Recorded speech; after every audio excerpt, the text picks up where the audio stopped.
The corridor lighting aboard the Ixal Tranquility pulsed in a rhythm medically calibrated to reduce ocular strain and promote circulatory efficiency. Every pulse had been mathematically vetted by the Corellian Council of Health Dynamics. Dr. Rilkwan, resplendent in sterile white and deep violet trim, walked these halls with the fluidity of a creature bred for biomedical superiority. He paused outside Medbay 3.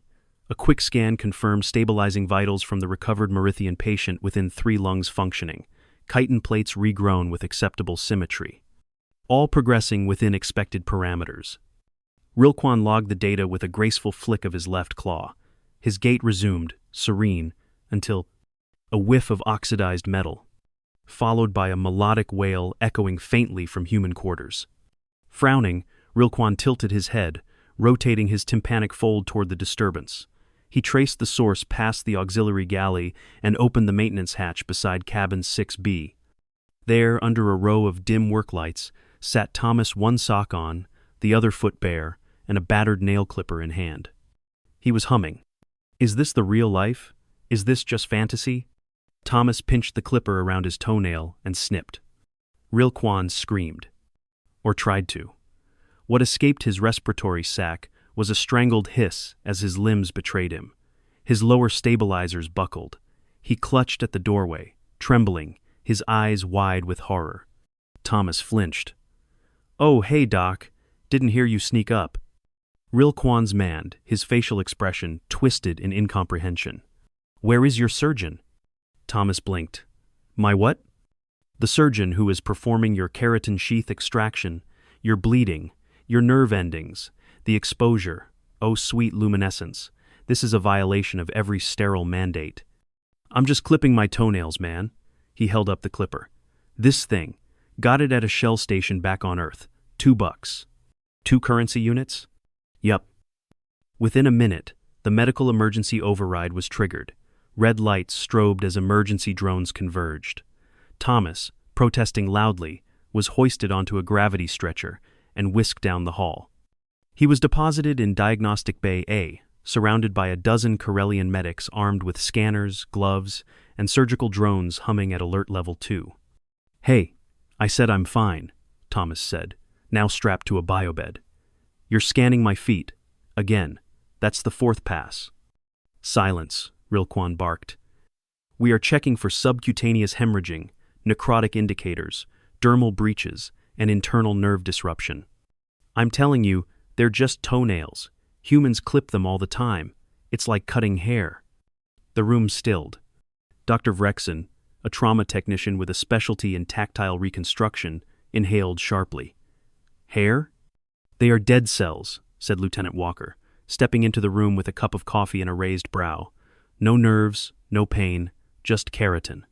"You cut it?" whispered one assistant. "By choice?" Walker took a sip. "Usually in the bathroom. No surgery, no sedative, no big deal." Rilkwan moved as if stunned. He activated a full anatomical overlay. The hollow projection displayed a comparative model of human and Corellian digits. The human nail glowed faint blue, simple, curved plates with 0 neuroreceptors. The Corellian claw sheath, by contrast, shone with golden latticework, each filament representing thousands of nerve lines. Pain, temperature, microcurrent detection, they all pass through these receptors. "Our sheaths are not mere biological remnants," Rilkwan said, almost reverently. "They are central to our surgical precision, our environmental interaction, our identity. We remove them only with medical sanctity and absolute precision." "And anesthesia," added Nurse Fonla, "and a sterile operating unit, and at least 2 surgical assistants." "Sure," said Thomas. "Or you could, clip them." A second silence fell. This one darker. Rilkwan turned back toward the hollow display. "You lack all sensation in the nail?" Thomas nodded. "Yeah, no feeling. I mean, if you go too deep, it can sting a bit, but the nail itself? Dead." "This is unspeakable," murmured Dr. Vrexen. "To operate blind, without sensory input, how do you calibrate depth?" Thomas gave a shrug. "Trial and error, I guess. But I've been doing it since I was 5. "Since you were a juvenile?" "That's normal. We do it ourselves." The murmuring began again. No sterile field, no surgical guide. What if they clip too much? They trust untrained young to operate on their own limbs? Walker sipped his coffee and nodded sagely. We also brush our own teeth, cut our hair, and sometimes yank out splinters with tweezers. Real maniacs, huh? No one laughed. That evening, a special ethics council was convened aboard the Ixal Tranquility. The conference suite, designed for crisis diplomacy, now hosted heated arguments about keratin integrity, informed consent, and cultural variance in biodiscipline. We cannot permit species to conduct unsterile mutilations aboard our vessel, one elder Corellian argued. They are not mutilations, countered Rilquan reluctantly. Medically speaking, the human practice is anatomically safe. If the keratin lacks receptors, then there is no breach of protocol. But the principle must yield to data, Rilquan said, though his voice wavered. Outside the meeting room, xenoanthropologist Calzith watched Thomas through the viewport. The human was back in his quarters, this time filing the edge of a pinky nail while humming. Calzith made a note. Subject engages in rhythmic vocalization during self-administered keratin maintenance. Hypothesis. Auditory cues modulate motor coordination. Investigate potential cognitive entrainment via harmonic stimuli. His gaze drifted to the audio emitter. The song was different now, something faster. Guitars, percussion, lyrical chaos. And yet Thomas's motions remained steady, clean, efficient. Calzith's three eyes glowed as he began drafting a formal research proposal. Calzith did not sleep.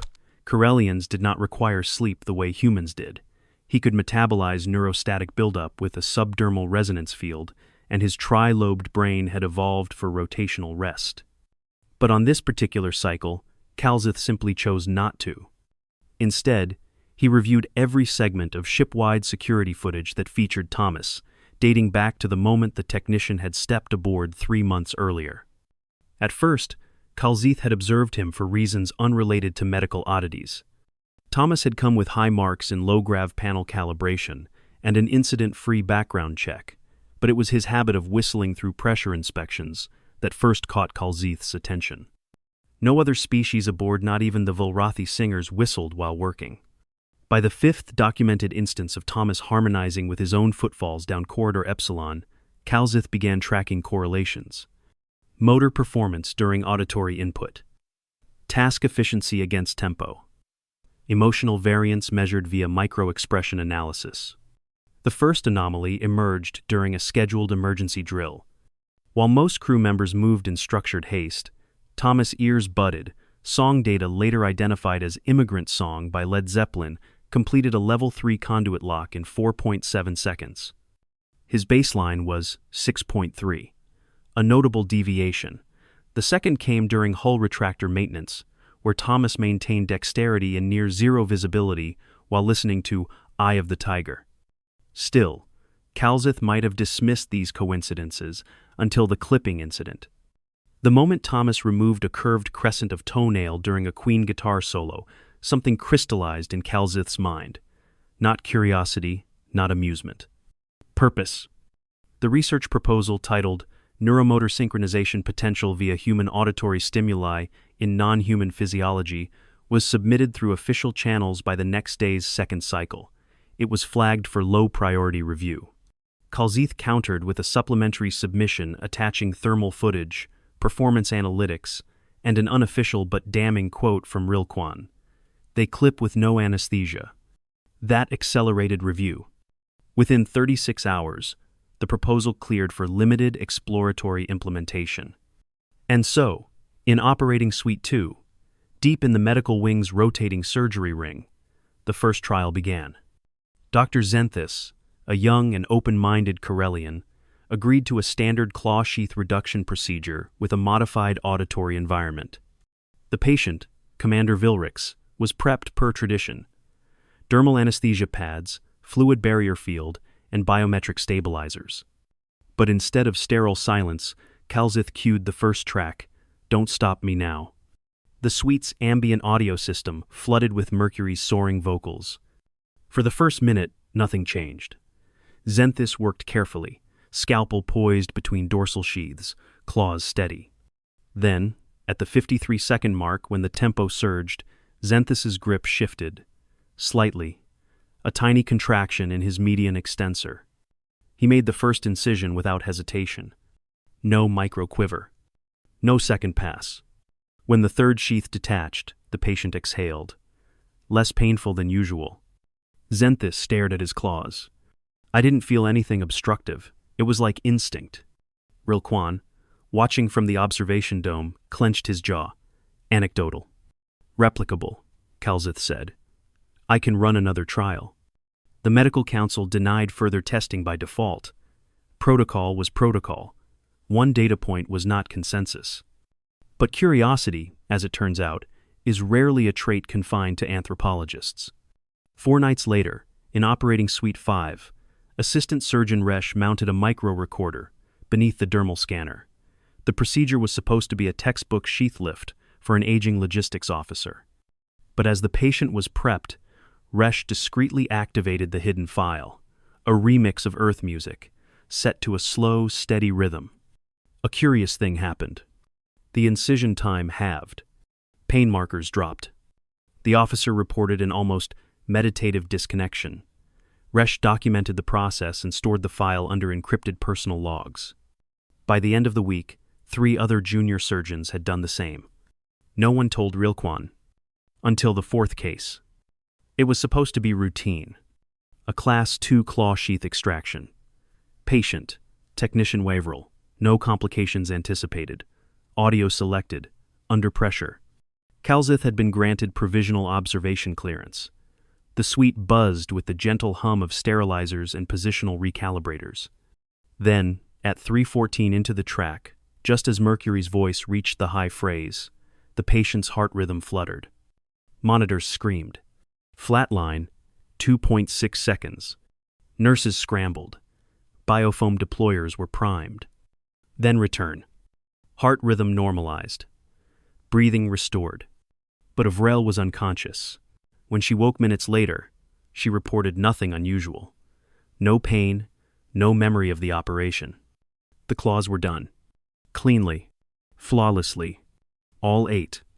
In under 5 minutes. Rilquan summoned Calzith and locked the observation room behind him. I watched the feed. Calzith did not move. That was not standard motion. That was enhanced. Calzith nodded. I tracked claw acceleration to 4.7 times baseline. Neuromotion curves bent beyond known range. Calzith's voice was calm. The solo peaked. Neural mirroring activated motor synchronization. You think music caused this? I think music unlocked it. Rilquan turned to the projection. Frame by frame, the claws blurred in impossible arcs. The operation was flawless, bloodless. That shouldn't be possible. Calzith tapped the console. Not under normal consciousness, but the rhythm entrains neuro-oscillatory patterns, like a biological override, a flow state induced externally. Induced by earth music. Specifically Queen, in this case.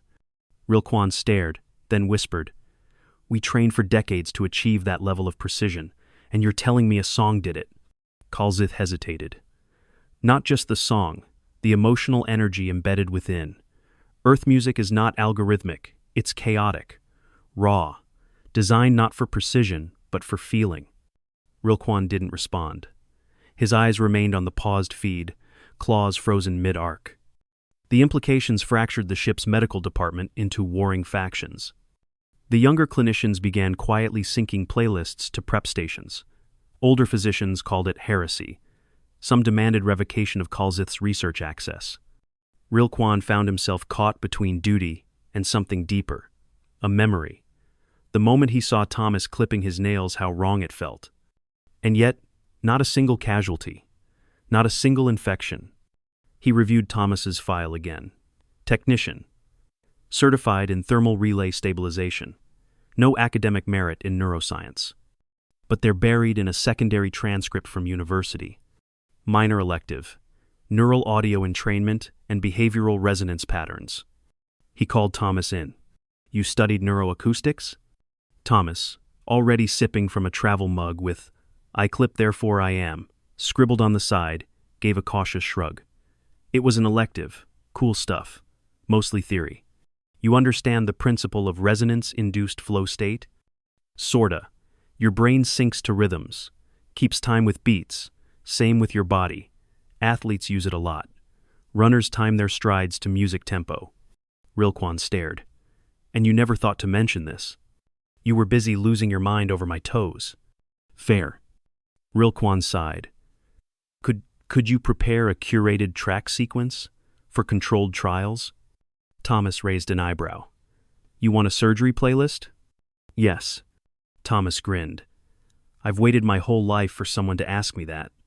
Later that cycle, a test suite was prepared. Patient, volunteer surgeon Tynex. Track 1, Bohemian Rhapsody. Track 2, Sweet Child o' Mine. Track 3, Claire de Lune. Each run followed by standard claw sheath reduction under biometric observation. Each procedure was completed in less than 7 minutes. Each pain marker plummeted. Each performance exceeded baseline accuracy. The music had done more than soothe. It augmented. By the end of the day, the medical council reinstated Calzeth's study with full clearance. And in his private quarters, Rilquan, formerly the most fastidious adherent to surgical sanctity, sat alone with a datapad. He stared at a simple nail clipper Thomas had left for him earlier, wrapped in a ragged paper towel. Then, with trembling claws, he activated his speaker and played Somebody to Love. As Mercury's voice rose, Rilquan lifted the clipper. The sacred act of sheath reduction had just entered a new age. News didn't spread on the Ixal tranquility it mutated. By the third solar cycle after Rilquan's private experiment, rumors twisted themselves into every environmental duct and message relay. Whispers turned into data leaks, and data leaks became talking points, until entire corridors were debating tempo thresholds and the neurological integrity of "We Will Rock You." Some Corellians scoffed. "This is a passing anomaly," said Dr. Vren, head of diagnostic pathology. An auditory placebo. He refused to engage in any procedure involving musical exposure and openly demanded an ethics board inquiry. Others, however, had started assigning songs to surgeries. Dr. Zenthis began opening surgeries with Don't Stop Believin'. He claimed its baseline aligned perfectly with his tactile engagement protocol. Nurse Fonla favored slower ballads. Bridge Over Troubled Water had, in her words, a clarifying effect. By week's end, an internal memo from Commander Rovral cautioned that overexposure to unfiltered earth music was causing unintended neurofeedback in at least 2 junior surgeons. One had developed a rhythmic tic in his wrist. Another forgot the names of 3 colleagues after listening to Smells Like Teen Spirit on loop during 3 consecutive claw reductions. Calzeth took immediate note. Cognitive drift is setting in, he told Rilquan during their scheduled debrief. We may be tapping into neuroplasticity mechanisms our species isn't designed to regulate. Rilquan pinched the bridge of his snout. You're saying human music is reprogramming us? Only mildly, for now. But it's not benign. It's modifying our default neurofeedback loops. Could that damage motor control? In the wrong conditions, yes. It's not a switch, it's a gradient. With enough exposure, it rewires baseline behavior, not just in surgery. Rilquan stared at the display. We didn't see this coming. I think Thomas did.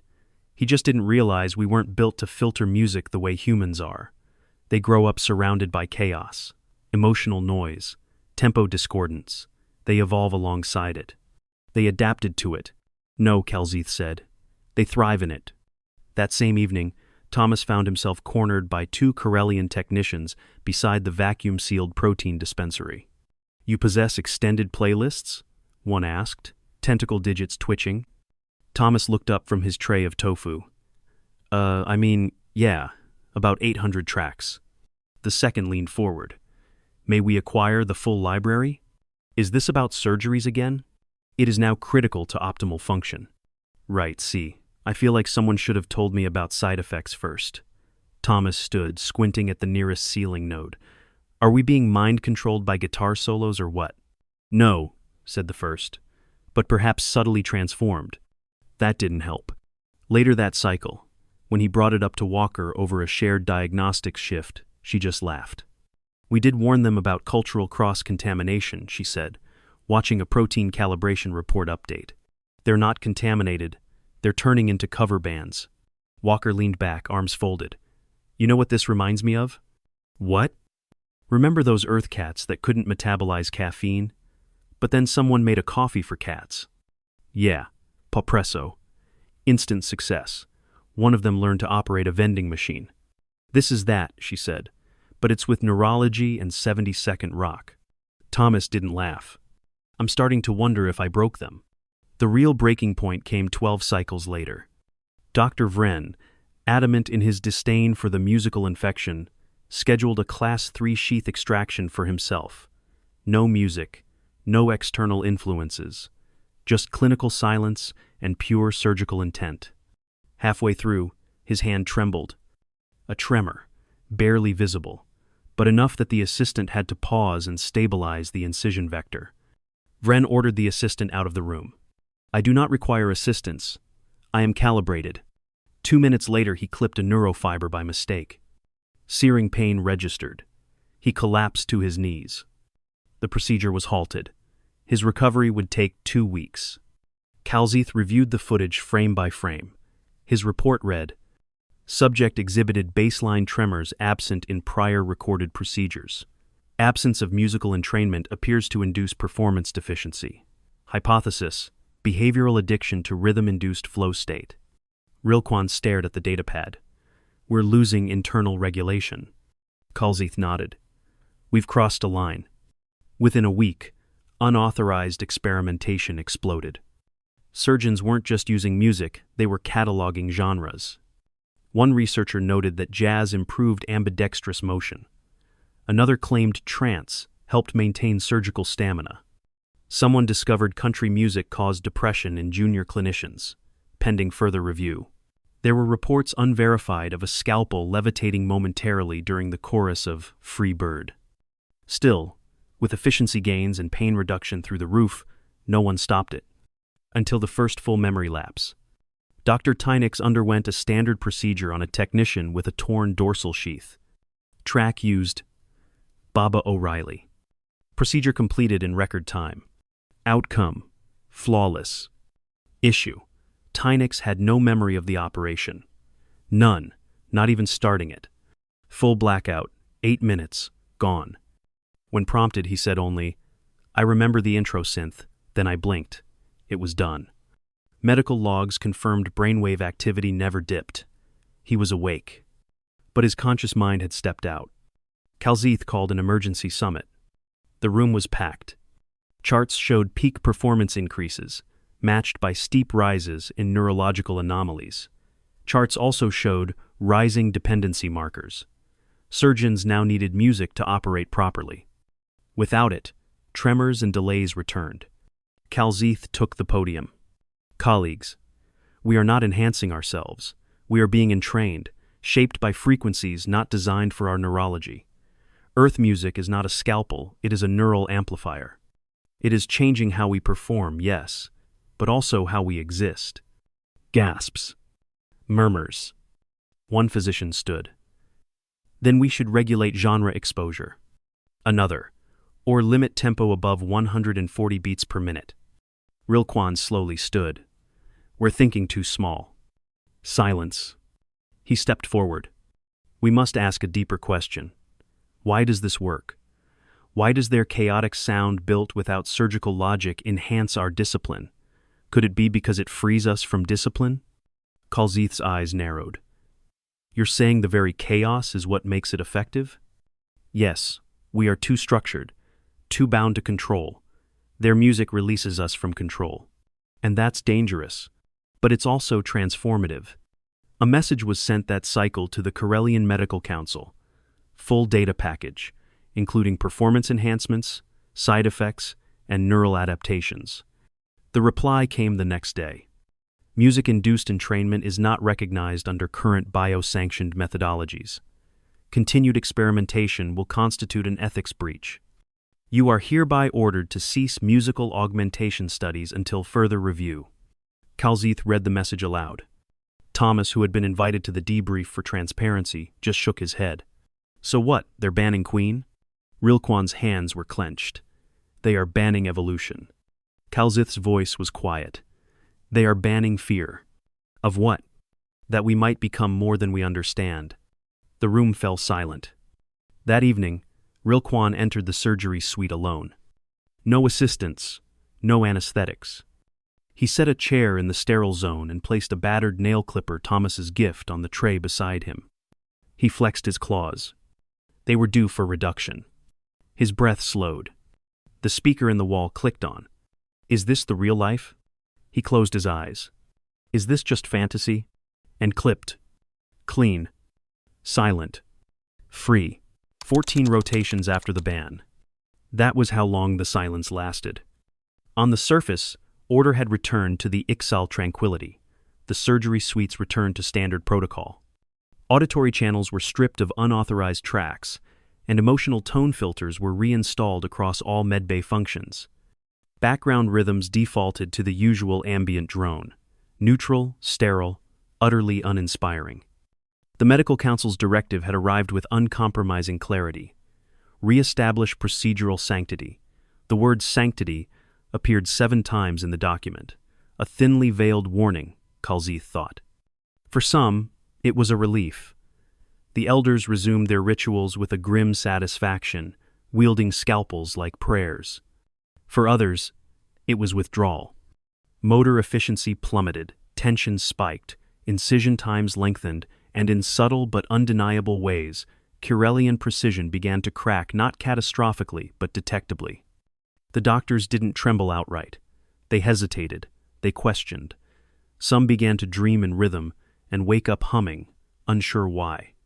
Dr. Zenthis requested reassignment to hydroponics. Nurse Fonla submitted a medical leave citing auditory hallucinations. She kept hearing faint crescendos in the air vents. And Rilquan, he worked in silence. He performed 3 surgeries without error, 4 more with minor corrections. But something was gone. He felt it most when sterilizing his claws after each procedure, watching his reflection in the polished chrome basin. He looked like a surgeon, stood like one. But the flow, that effortless channel of intuition once unlocked by melody, had left him. When he began experiencing phantom harmonics, he told no one. When his right hand twitched during a sheath lift, he attributed it to fatigue. When he failed to complete a procedure under 6 minutes for the 3rd time in a row, he stayed in the surgical bay long after the patient left, seated on the floor, eyes closed, remembering. Is this the real life? Is this just fantasy? He didn't dare sing. But he mouthed the words. Kalzith continued logging behavioral decline. Without official approval, his hands were tied, so he turned to analysis. He pored over neural scans of pre- and post-music exposure, charting long-term variations. He noticed a peculiar pattern. The initial adaptations didn't fade completely.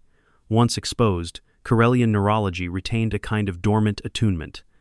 Dormant, but not inert. Like an unused muscle. Waiting. The more he saw, the more it alarmed him. So when the encrypted transmission arrived from the council marked eyes only, under the authority of high directive medical contingency, he opened it with mounting unease. Human cognitive biohazards. Priority red. Observation unit assigned to Technician Thomas. They weren't just banning music. They were beginning to suspect humans. The operative arrived under the cover of a cargo inspection team. Kalzith spotted him immediately, Corellian build, but movements too fluid for logistics, too deliberate. His file was blank beyond rank authorization. Thomas met him by accident during a filter check in ventilation ring gamma. Hey, Thomas said friendly. You knew? The operative nodded once. You here to help with the carbonizers? No, he said. I am here to understand what you are. Thomas blinked. I'm a guy with a toolbox? The operative stared at him a second too long before turning away. Kalzith intercepted him 2 corridors later. He's a technician, not a contagion. The operative didn't stop walking. You've seen the scans. You know what he triggered. You're afraid of a species that harmonizes with itself. I'm afraid of a species that harmonizes us without meaning to. It wasn't paranoia. Within another week, subtle tests confirmed Kalzith's hypothesis. Once a Corellian was exposed to enough emotionally charged human music, the neuroadaptations remained dormant in the absence of stimulation, but the longer they were left untriggered, the more tension built in their motor cortex. Surgeons who resisted the urge to return to music began experiencing microspasms, decision fatigue, sleep cycle, instability. A few began playing inaudible rhythms with their claws, unconsciously tapping against surgical trays. Fonla was the first to speak aloud what others only thought. We were changed, and the silence was breaking them. That was when Thomas disappeared. Not officially. His name remained on rosters, his quarters untouched, but no one saw him. No cafeteria meals, no footstep hums in corridor Epsilon. Walker confronted Rilquan directly. What happened? Rilquan was quiet. She narrowed her eyes. Tell me he wasn't deported. He's safe. That's not an answer. He's in isolation. Voluntarily? Number. Her jaw tightened. They believe his presence is destabilizing, Rilquan admitted. He shared music, not a virus. Not even he knew what it would do. Walker looked away. Yeah. And neither did we. The protests began with subtle defiance. A junior medic played 3 seconds of Livin' on a Prayer during a sheath exfoliation, claiming it was accidental interference. A lab assistant posted a waveform analysis of Imagine on the mess hall display. A technician blasted Thunderstruck across an empty docking bay before anyone could stop him. When reprimanded, all cited the same defense. We work better with it. Rilquan made his decision during a sheath procedure for a comms officer. A routine reduction. By minute 4, his stabilizer hand cramped. His instruments slipped nothing catastrophic, just imprecise. He finished, slowly, carefully. Then turned to Kalzith, waiting outside the suite. Let's go see him. Thomas was in a sealed habitat bubble in the secondary hangar bay, surrounded by sterilization beams and uncomfortably bright lights. He looked up when the door hissed open. About time, he said. You guys forget I have fingernails too? Rilquan approached the transparent panel. You were right. We weren't ready. Thomas leaned against the window. I didn't mean for this. I was just vibing. You gave us chaos. I gave you a playlist. Kalzith stepped forward. And it became a mirror. Thomas shrugged. Yeah, that's humans for you. We export entropy. You also export resilience. Thomas looked down. You said you didn't want change. Rilquan shook his head. We feared it, but the silence is worse. Thomas glanced at Kalzith. So what now? Kalzith tapped a data stick against the panel. We teach the rhythm, not just the music, the science, controlled exposure. No more random solos in operating rooms. Thomas raised an eyebrow. So training montages? Yes, with protocols. Rilquan opened the case beside him. Inside, a clean, sealed audio console with neurofeedback integration. And a single file queued at the top. Bohemian Rhapsody. Thomas smiled. The council didn't approve. They condemned the action as rogue. But Rilquan and Kalzith drafted a counter-report, co-signed by 25 medical officers, 3 engineers, and somewhat surprisingly 2 Merithian ambassadors whose claw grafts had healed faster during music-assisted procedures. The report concluded not with a demand but an offer. Music, when respected and studied, is not a threat. It is a bridge. Let us learn the rhythm. Let us adapt, not to survive, but to understand. Because if this is what human culture does by accident, imagine what we could do together on purpose. The council did not reply, but no one was punished, and no further orders were sent. So, quietly, the music returned. Not to every procedure, not always out loud, but when it did, the claws moved smoother. The pain faded faster, and sometimes, just sometimes, a surgeon would hum. Not because they had to, but because they remembered what it felt like to feel. Months later, in a surgical suite surrounded by peers and newly approved neuroharmonic monitors, Rilquan performed a full dual-sheath reduction in under 5 minutes. With no assistance, no anesthetics, just him and Queen. As Mercury's voice rose to that impossible final crescendo, the claws danced not chaotically, not wildly, but in elegant synchrony. Not because he needed the music, but because the music needed him, too.